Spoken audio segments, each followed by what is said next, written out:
Hello everyone and welcome to the weird, scary and horrible parts of humanity. Today we are looking at the highly controversial arrest and imprisonment of Brittney Grinner in Russia. Brittney Yvette Grinner was born on the 18th of October 1990 in beautiful Houston, Texas in the United States of America. She is the daughter of Raymond and Sandra Grinner, with her father a former Harris County sheriff and Marine vet who served in the Vietnam War from 1968 to 1969. From a young age, Grinner showed significant promise in sports, attending Nimitz High School where 73.1% of students are economically disadvantaged and 50.1% of students of Hispanic descent, with 42.6% of students of African American descent. She played basketball as part of the Nimitz Cougars and as a freshman varsity volleyball. During her last year, Grinner practiced with the boys basketball team and worked with an American football coach to strengthen her legs so that she could learn how to dunk the ball. During her senior year, she led the Nimitz Cougars to the Texas 5A girls basketball state championship game, where the Nimitz Cougars lost 52-43 to Mansfield Summit team, with Grinner having been one of the key players of the Nimitz Cougars, having dunked 52 times in 32 games as a senior. Then Mayor of Houston Bill White declared the 7th of May 2009 Brittney Grinner Day. On the 11th of November 2008 she recorded 25 blocks in a game against the Houston Ale of Hastings, the most recorded by a female in a high school game in the United States of America.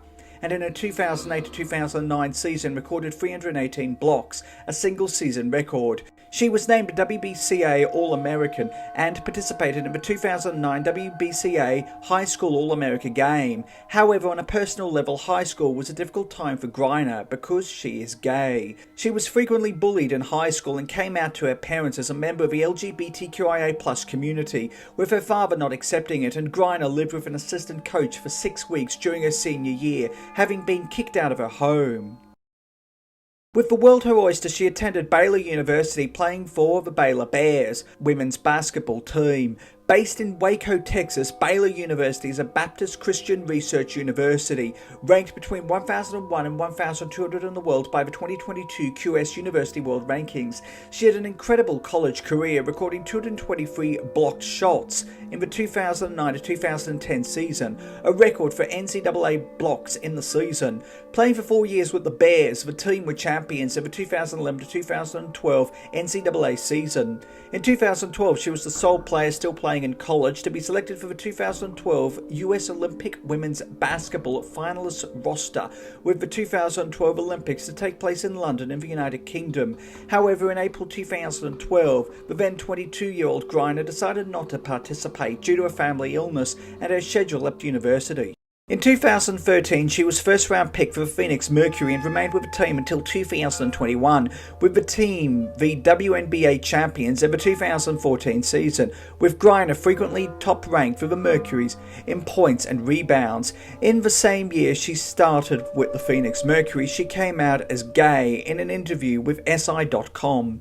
In 2014, she was part of the United States of America team for the FIBA World Championship held in Ankara and Istanbul, Turkey, with the United States of America winning the gold medal 77-64 against Spain. In the same year, she published her memoir with Sue Hovey to address bullying and self-acceptance, entitled In My Skin, My Life On and Off the Basketball Court, and in the same year became the first openly gay athlete to be endorsed by Nike.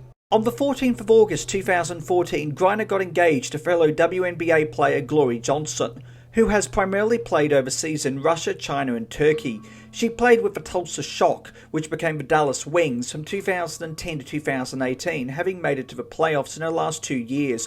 Johnson was released from the Dallas Wings in 2018 and is currently playing for Besiktas JK, a team based in Istanbul, Turkey, which plays as part of the Turkish Super League. However, the pair's relationship was rocky, and on the 22nd of April 2015, both Johnson and Grinner were arrested on charges of assault and disorderly conduct after police responded to a fight between the two in their Phoenix home, with both sustaining minor injuries in the fight. Even though that might have been a warning sign, the pair married in Phoenix, Arizona on the 8th of May 2015. 1 week later, on the 15th of May 2015, Grinner pleaded guilty to disorderly conduct charges and was required to complete 26 weeks weeks of domestic violence counselling, with both suspended by the WNBA for 7 games. On the 4th of June 2015, Johnson became pregnant through in vitro fertilisation and was pregnant with twins. However, the pair filed for an annulment of marriage the next day, with Grinner citing fraud and duress, with the annulment denied. Johnson gave birth to 2 twin girls who were 16 weeks premature.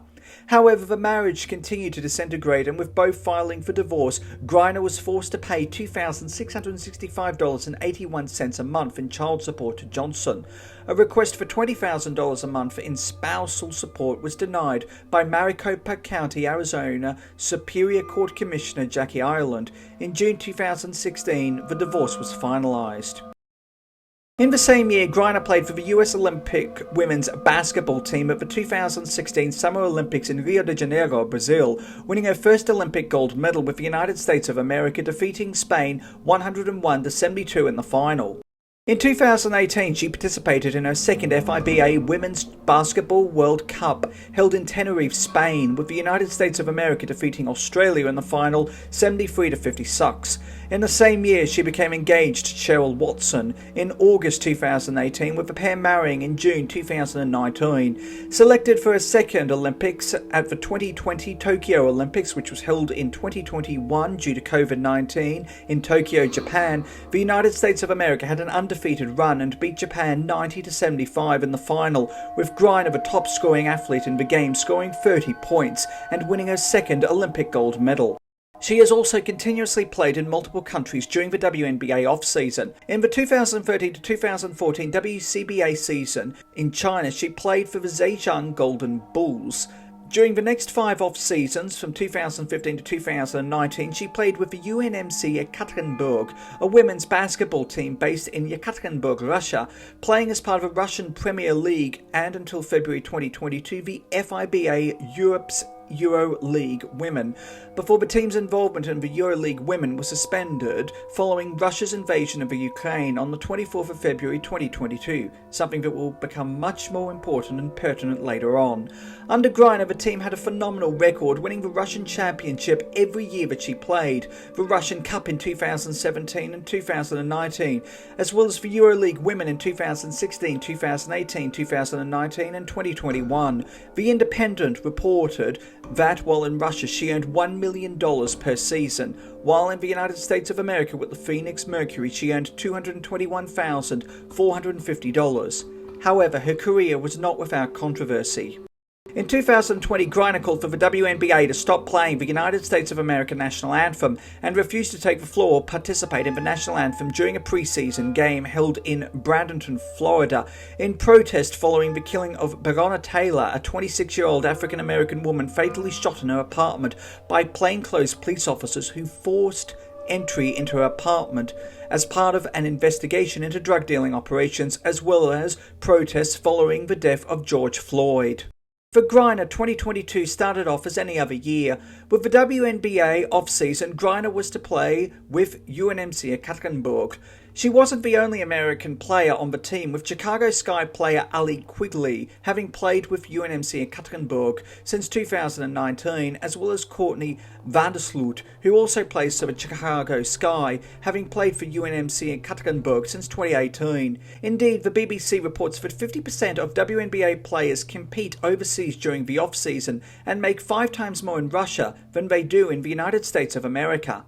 However, things went south very quickly for Grinner. Having flown in on an Aeroflot flight and arriving at Sheremetyevo International Airport in Moscow, Russia on the 17th of February 2022, when putting her bags through security upon arrival, Grinner was found by the Federal Security Service with 2 vaporizer cartridges in her luggage containing 0.252 grams and 0.45 grams of hash oil each.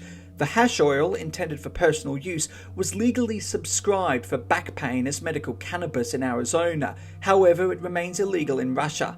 Taken into custody and held at Correctional Colony No. 1 located outside Moscow with 1,248 prisoners and nicknamed by the Wall Street Journal in 2008 as one of Putin's torture colonies, Grinner would become a political pawn in less than a week following Russia's invasion of the Ukraine on the 24th of February 2022. There was concern that she was being held as a bargaining chip in response to Western sanctions imposed against Russia following her invasion of the Ukraine on the 24th of February 2022, with the sanctions having devastating impacts on Russia's economy. This was echoed by Cheryl Grinner, Griner's wife, in an interview with ABC's Good Morning America on the 25th of May 2022, calling her wife a political pawn and calling for her release. Throughout her wife's time in prison, Cheryl Grinner has only been in contact with her wife twice by phone. Former Pentagon official Evelyn Farkas noted that Grinner could be used as a high-profile hostage in Russia, and California Democratic Congressman John Garamendi stated that the breakdown in US-Russian relations manifesting from the invasion of the Ukraine would hinder chances of her release, as well as the risk of her being used as a high-profile hostage. In mid-March 2022, Russia extended the period of Griner's detention, albeit without charge, so that a full investigation into drug trafficking could be carried out until the 19th of May 2022. Visited by the United States Department of State, an American diplomatic official reported on the 23rd of March 2022 that Grinner was in good condition. This was contradicted by her lawyer, Alexandra Boykov, who said that Grinner was deeply struggling in prison and was suffering headaches, and also said that she believes that America will be unable to extradite her and that she will need to serve her whole sentence in Mother Russia. However, as 2022 rolled along, it became clear that Grinner was not getting out that easily, leading to a more vocal approach from the US government, with the US State Department on the 3rd of May 2022 stating that Grinner had been wrongfully detained. It was at this time that a prison swap was first proposed, with Russia offering, on the 15th of May 2022, to exchange Grinner for international illegal arms dealer Viktor Bout, a Russian citizen convicted of using multiple air transport companies to smuggle weapons from Eastern Europe to Africa and the Middle East during the 1990s and early 2000s, with Benson, known as the Merchant of Death, charged with convictions for criminal intent to traffic arms and conspiracy to kill, and currently serving 25 years in a federal prison, having been sentenced on the 2nd of November 2011. On the 27th of June 2022, it was announced that Griner's trial would begin on the 1st of July 2022 in Khimki, in Moscow Oblast, with her detention being extended by a further 6 months. On the 4th of July 2022, Grinner wrote a letter to President Joe Biden, stating that she feared that she may be in prison in Russia forever. On the 7th of July 2022, Grinner pleaded guilty but insisted that there was no intent in smuggling the hash oil, and simultaneously she did not want to break the law.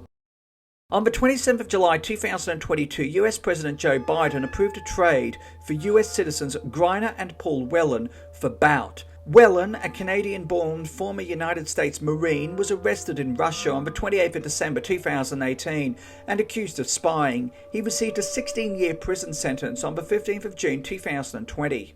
However, Russia demanded the inclusion of Vadim Kasikov, who is imprisoned in Germany for murdering Zelimkhan Kangashvili on the 23rd of August 2019, an ethnic Chechen Georgian who was a former platoon commander for the Chechen Republic of Ichkeria during the Second Chechen War and a Georgian military officer during the Russo-Georgian War. He acted as a spy for the Georgian intelligence service, identifying Russian spies and jihadists, with Kangashvili designated a terrorist by the Russian government, the Federal Security Service, which is the principal security service of Russia and the successor to the KGB, and was wanted in Russia. Karsikov is a Federal Security Service operative and killed Kangashvili in a park in Berlin, Germany. According to German media, there is minimal opportunity and support for Karsikov to be included in a prison swap, with Germany acting as a third party to the plight of Grinner and Whelan.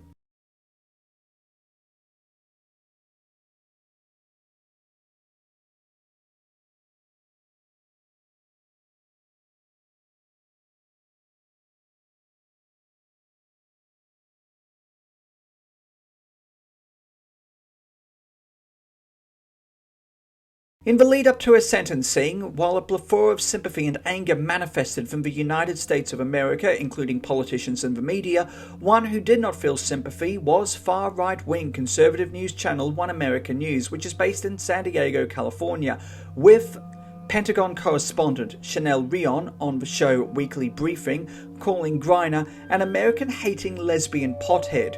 Rion was deeply criticized and condemned for her remarks. Another person who didn't feel much sympathy was former President Donald Trump, who said that he would not make a deal for the release of Grinner, calling her spoiled and loaded with drugs, all 0.7 grams, and said that she deserved to be in a Russian prison.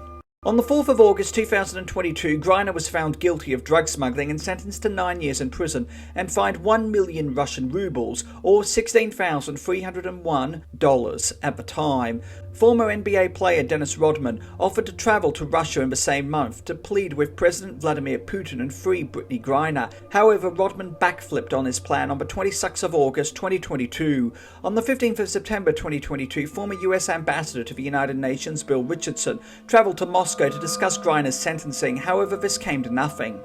Appearing via a video link, she appealed her sentence in October 2022, with Grinner stating during her appeal, "I did not intend to do this, but I understand the charge is brought against me, and I just hope that this is taken into account too, that I pled guilty."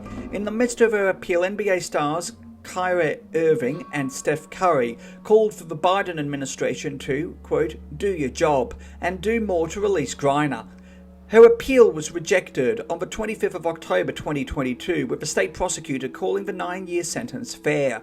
This was disputed by her lawyer, Maria Blagovolen, who said that the punishment imposed on Grinner does not correspond to the gravity of the crime. 9 years in prison is a sentence that contradicts judicial practice. Indeed, the maximum sentence for drug smuggling in Russia is 10 years. According to her lawyers, should no prison swap be successful, Grinner will be transferred to a prison camp in Siberia to serve the remainder of her sentence. This could take place within a matter of months. President Joe Biden rejected the dismissal of the appeal, calling for her immediate release, and met with Grinner's wife. He also called it a sham judicial proceeding. Brittney Griner's family remain active in the Bring Our Families Home campaign, which advocates for the release of wrongfully held detainees overseas.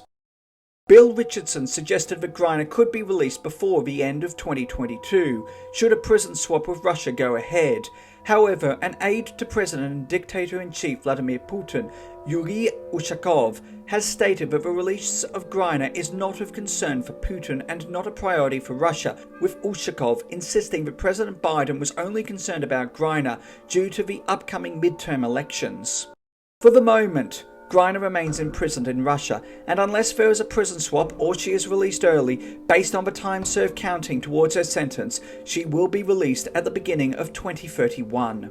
Thank you for watching. Please do yourself a favour and hit that subscribe button and the bell icon to inform yourself of when new videos come out. Also, why not hit that like button and leave a nice comment? It helps more than you know and your support is truly appreciated.